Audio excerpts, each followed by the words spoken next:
The kingdom of Ileolugi stood on the red hills, where the forest met the savannah, long before any white flag snapped above the palace walls. Palm-thatched roofs smoked gently in the dawn, and the drum of the talking drum carried the king's name, Oba Adeyinka, across the yam fields. In the quarter of the blacksmiths lived Kofi, son of the Iron Master. Kofi was tall, quiet, and famous for one thing no one wished to praise: his smell. From the day he could walk, sweat poured from him like palm wine from a cracked gourd. By noon he carried a cloud that made goats faint and children run. His mother rubbed him with shea butter.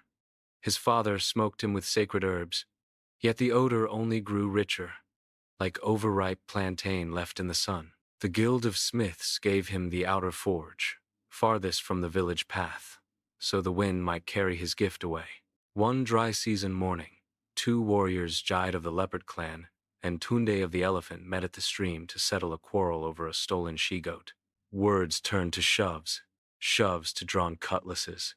Villagers gathered, some cheering Jide, some Tunde, none willing to step between steel. The king's guards were still at the palace. By the time they arrived, blood would already speak. Kofi, returning from the forge with a basket of charcoal, heard the shouting.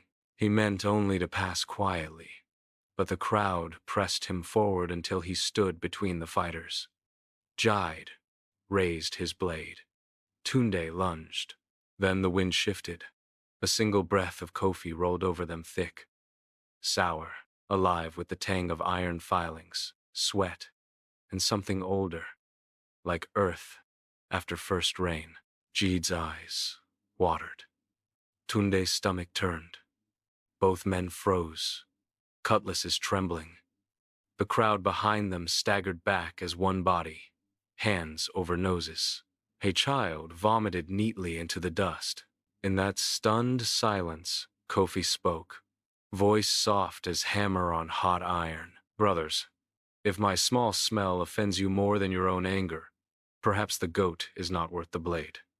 Jide lowered his arm first. Tunde followed, cutlass clattering to the ground. Laughter thin, then loud, rose from the watchers. The fight drained out of the warriors like water from an overturned calabash. Jide wiped his eyes, still coughing. Kofi, he said, your scent is a stronger guard than the king's spear.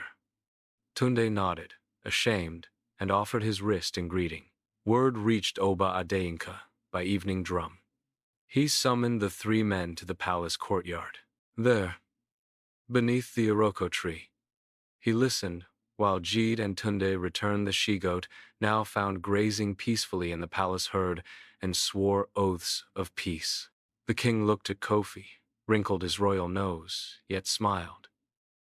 From this day, the Oba declared, Kofi the fragrant shall walk first in every quarrel, let his odor be the kingdom's shield. And so it was. Whenever tempers flared in the market or at naming ceremonies, someone shouted, Fetch Kofi!